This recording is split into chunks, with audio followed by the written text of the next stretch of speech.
Hey everybody, thank you for tuning in to the channel today. We really do appreciate it. And hey, if you haven't subscribed, please subscribe to our channel and give it a thumbs up and hit that notification button. It helps get us out there, and RV content out into the universe is where we want it, because you're watching this, I'm assuming, because you love RVing as much as we do. So I'm Michael. And I'm Kris. And it's the MK Experience, MKEXP channel. And we want to share all of our experiences with you guys, which, boy, do we have a good one for you today. We're going to talk about, man, all the pros and cons to owning a fifth wheel. Particularly, we're going to cover our fifth wheel, which is a 2020 Riverstone 39 FKTH. And we're going to share the goods, the bads, the things that we like about it, don't like about it, because we're considering switching to a Class A from the fifth wheel. And if you haven't, please go back and watch our video, RV Buyers Beware, fifth wheel versus Class A. We kind of start to set up the story of the Class A that we're looking at. But today's video, we're going to break down the pros and cons to our Riverstone fifth wheel and being a fifth wheel owner. Let's roll!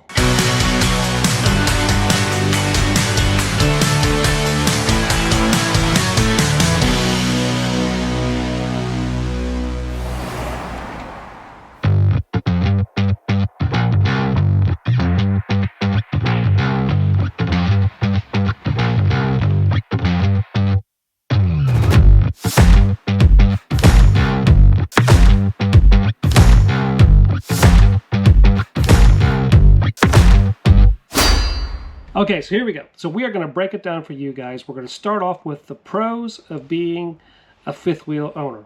So number one for me, pro, is the more stable ride and towing control.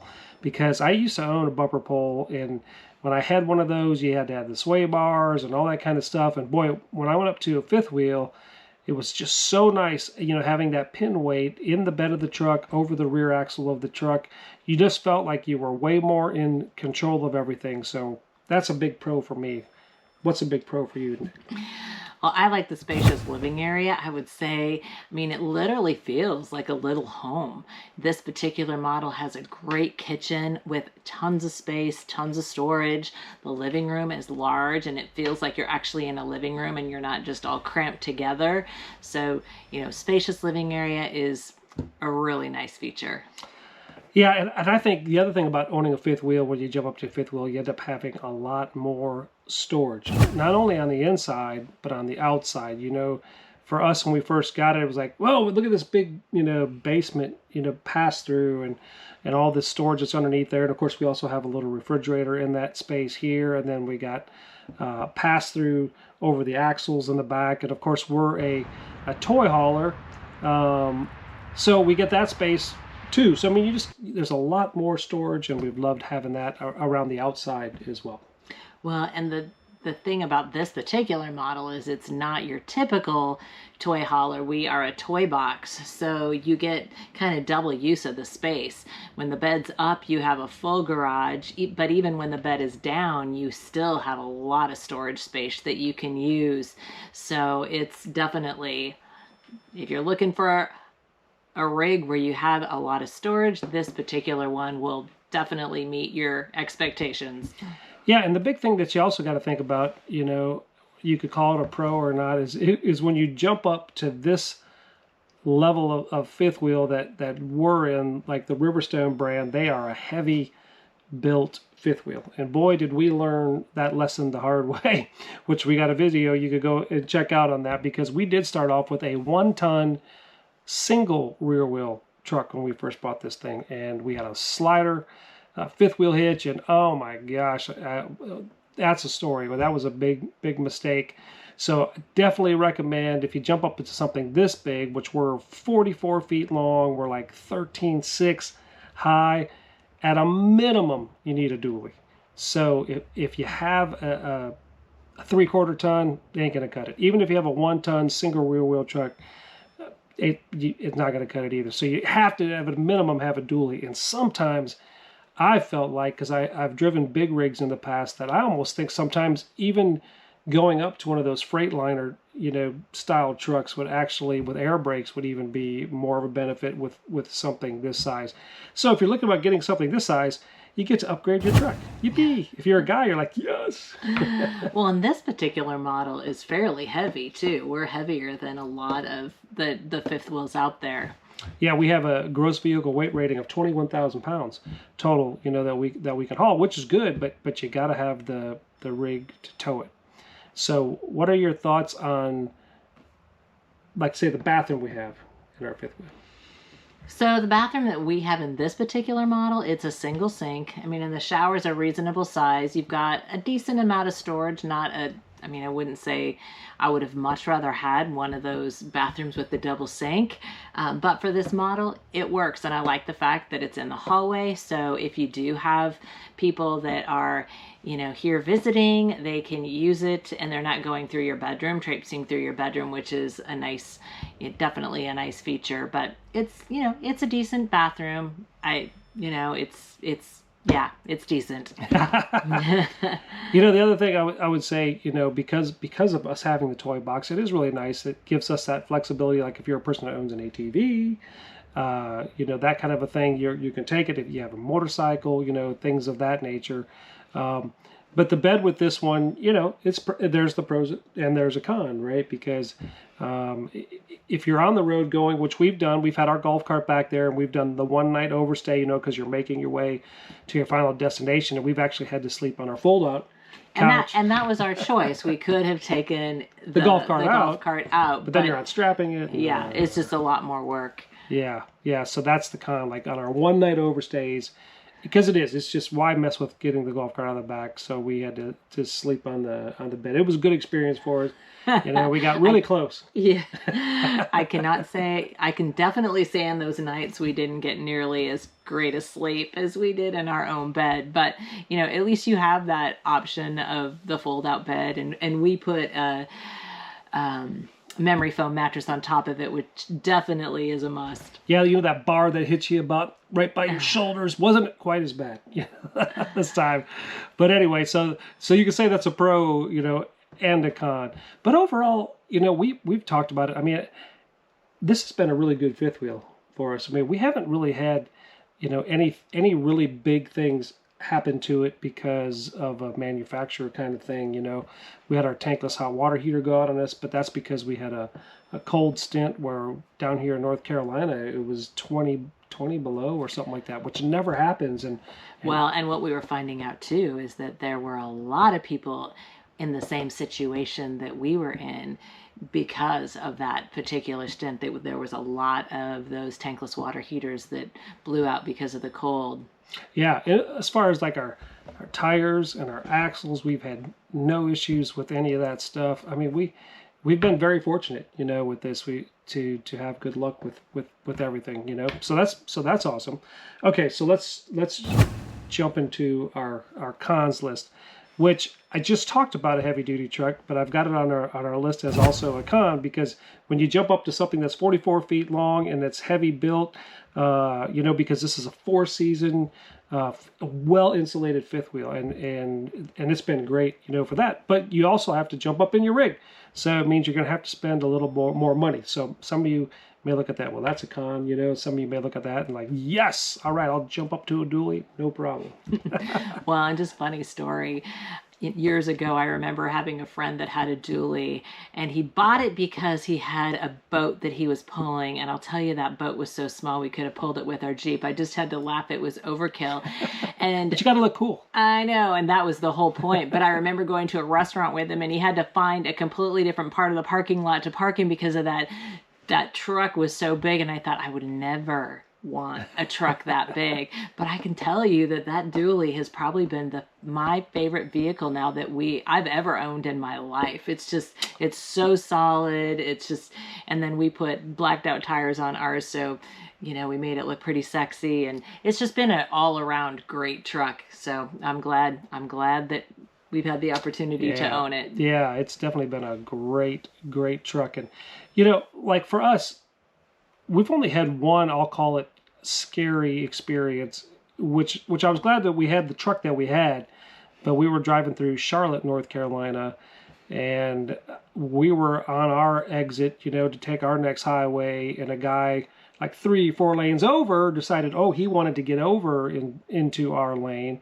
But what he wasn't paying attention to is that the cars were coming to a complete stop up ahead. Well, he jumped over into our lane, and then he had to slam on his brakes, which guess what? I mean, I still probably had about a 25-foot space. But when you're hauling this thing with a golf cart, you know, and you're sitting at about, you know, 19.5, you know, and you got to come to a dead stop. I mean, it did it, but boy, we could feel the back end, you know, squirrel a little bit. And I think the guy was looking in his rear view mirror, you know, my thinking, life passed before my eyes. And me and Kris were like, oh! And it's that silent pause, and you know, where you stiffen up, and it's like, whew. But thank God, you know, and I was just thinking, boy, if you had a truck smaller than ours, that would have not been a good scenario. We probably would have jackknifed. It's just such a good reminder when you are pulling a fifth wheel, you've got to give yourself so much space and be anticipating what other drivers were doing. Well, you know, what they're going to do. And the guy obviously knew what, you know, that he was in the wrong. Yeah, he gives us this friendly wave, and you're like, dude, I want to knock you out right now. Whoa, yeah. Yeah, so anyway, okay, so the next thing I would say, you know, that's a higher cost. So if you're going to jump up to something like a Riverstone, a Lux, or you're going to get up in that, you know, you're going to spend more money. So that could be a con, you know. If you're thinking about jumping up from like a Cougar and you want to own a Riverstone or a Lux or DH, whatever you want to go to, there's more of a cost involved in that. And then here's the other thing. It's more difficult, you know, to get into campgrounds. We can't stay in a lot of the state parks because we're 44 feet long.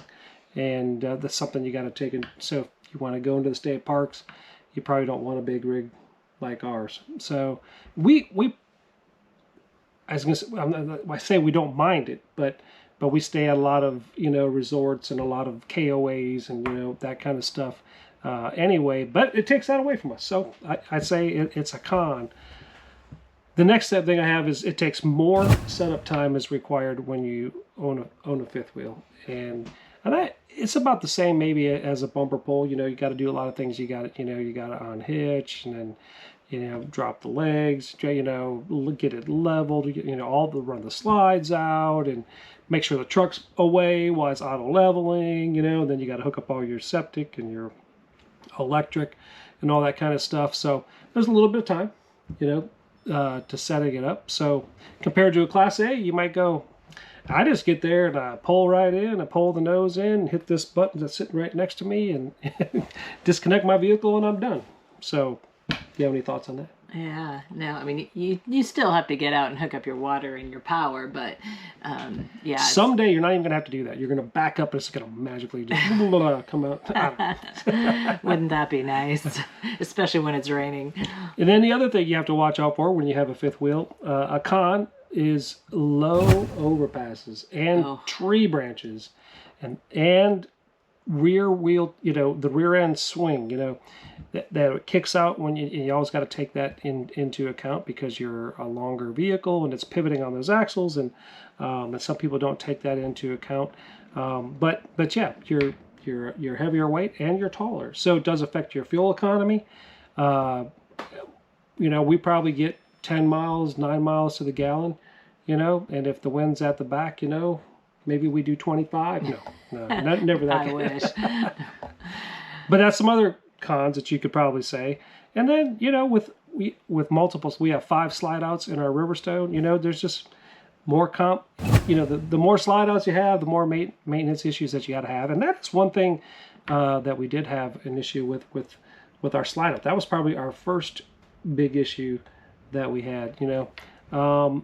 But we got that fixed, and that's another video too that we put out there. And that's the key too. I mean, having that extended warranty, to us, we feel it's beneficial. You know, we are not handy people, so it is definitely paid off for us in that respect. And that slide out was definitely, was it past warranty on that? Yep.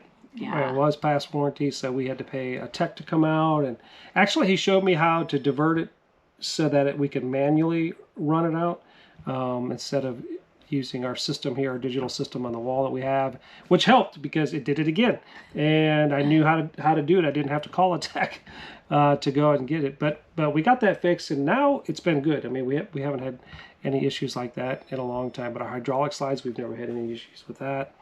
Braking, you know, we've tried to keep up on all of our maintenances, you know, like we can. Like the bearings is a big thing, and we've got them done anyway.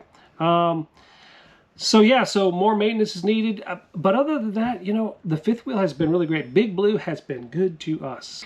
So as you know, we are considering moving from this fifth wheel to a Class A. Yeah?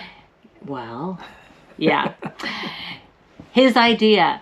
So what, you know, I'm definitely open to it, but I love this camper. I love everything about this camper.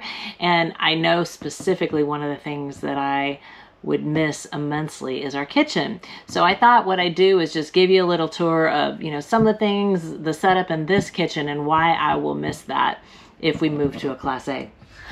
So as you can see, we have a very spacious kitchen, and as a matter of fact, the layout of the kitchen in our camper is even nicer than the layout of the kitchen in our house. So I love this space, and this was definitely one of the selling features when we chose this particular model. But if you want to come in, I'll just show you some of the things that I like. I mean, obviously we've got an island here, which creates a lot more working space, but over here you've got the gas cooktop, plus you've got an oven, and then of course tons of counter space. So we have a great air fryer. There's a lot of things that we bring in with us when we're camping that aren't here now, but we bring our Berkey, our espresso maker, our coffee maker. I mean, we fill these counters with all of the things we love. A toaster, you name it. I mean, it feels like you are in a residential kitchen. But there's so much space. If you want to come around, we've got, here in the island, we've got a dishwasher, which is another one of my favorite features. And the nice thing is most Class A's have a dishwasher, so that's definitely something that, you know, we probably wouldn't have to give up moving to a Class A. But we've got literally 1, 2 cupboards above, and 1, 2, 3, 4 double cupboards below. We've got tons of pull-outs, lots of space to store things. And up above as well.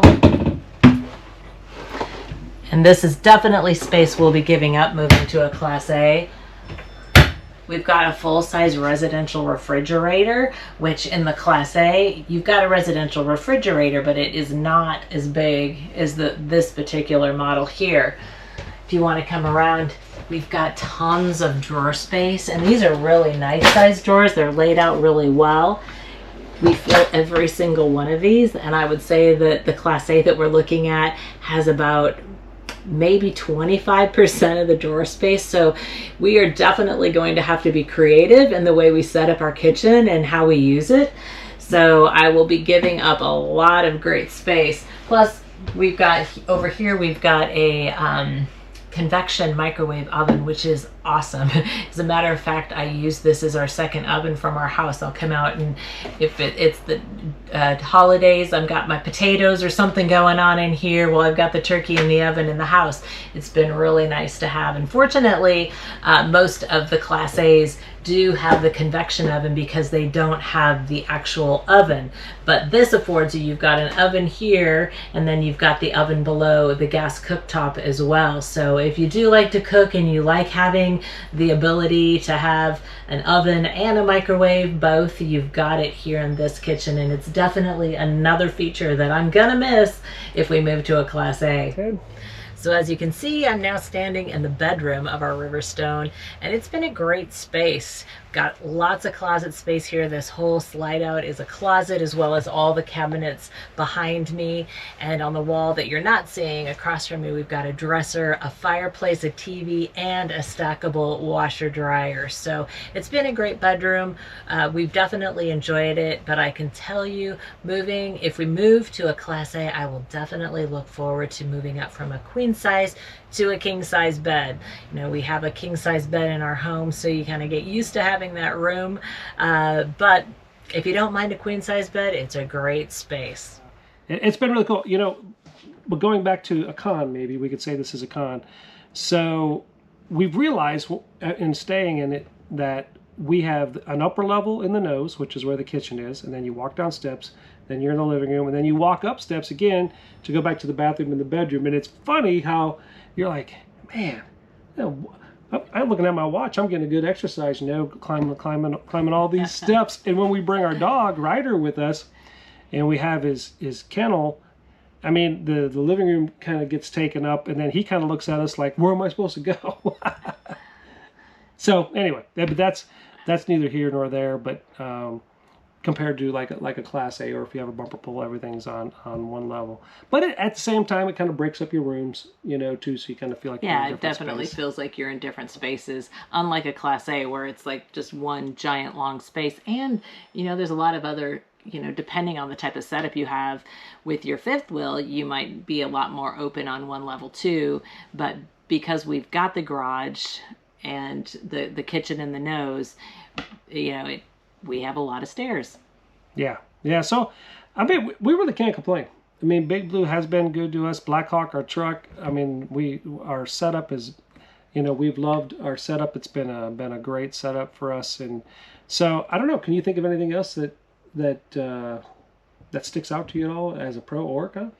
Well, one of the cons is, and I don't know if I would feel confident driving a Class A, but I definitely do not feel confident in the idea of me actually driving the truck in the fifth wheel. I will leave that to him. So, and I would imagine a lot of people might feel that way, even some men out there. Sorry. Yeah. And that is something to think about. I mean, that is a legit concern, because we've even had people talk to us and say, what if Michael gets sick? What if Michael gets hurt? What are you going to do? So, hey, maybe you're out there and you're a fifth wheeler, and let us know if you're one of the wives that you're like, I'm not afraid to pull a 44-foot fifth wheel or whatever length it is. Let us know in the comments. Give Kris some confidence that she can do it. We always talked about going to a parking lot and letting her try it, but we never have done that. So. No, it'd have to be a really big parking lot where I could just drive straight. But seriously, if you're considering getting a fifth wheel, that's really something to consider, because you've got to be able to back it into spots depending on, the campground you're going to be navigating. We've navigated through some pretty narrow roads through campgrounds, and then maneuvering and backing around the cars that are parked next to you. And it's just, it's you really have to know what you're doing and be confident. And if you're not, you might want to think about, I don't know, getting a hotel. They say with that slow and steady wins the race. I mean, like, really, when you get in those situations, probably like most of you, Kris and I either are on two-way radios or our phones, and she's watching one end, and because you got to have a spotter, which works out really nice. And I'm confident in my backing skills because of having driven a semi truck for a number of years, and that has really helped us back into some tight spots. But it's still always good to have a spotter, directing. Yeah. Because you just need that. Absolutely. You never know when a kid's going to run across, or can't see your blind side, and all that kind of stuff. So very, very important.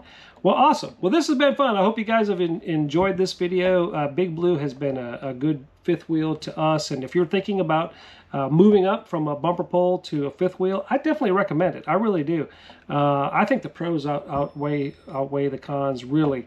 Even up in your rig and that kind of stuff, because just confidence going down the highway, even having the pin sitting over that rear axle from a bumper pole is, you're going to notice that right off the bat. And just, there is something to be said about feeling confident when you're pulling anything, really, whether it's a bumper pole, fifth wheel, whatever it is. You want to have that, you want to feel good as a driver, like, hey, I'm in control of this, it's not in control of me, if that makes sense. So I would encourage you, if you're looking at stepping up into something this size, I definitely would recommend it. So we're so glad that you tuned in today. Thank you so much for tuning in today. And if you haven't, tune in to our last video, RV Buyer Beware, fifth wheel versus Class A.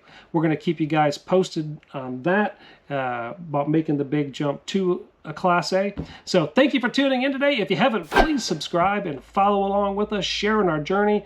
Please leave a comment on anything. If you're a Class A owner, leave us what it's like towing something. If you have a bumper pole, share your thoughts. If you're a current fifth wheel and you love your fifth wheel setup, let us know. Put it in the comments below and we'll get back to you. And with that, we say God bless and safe travels.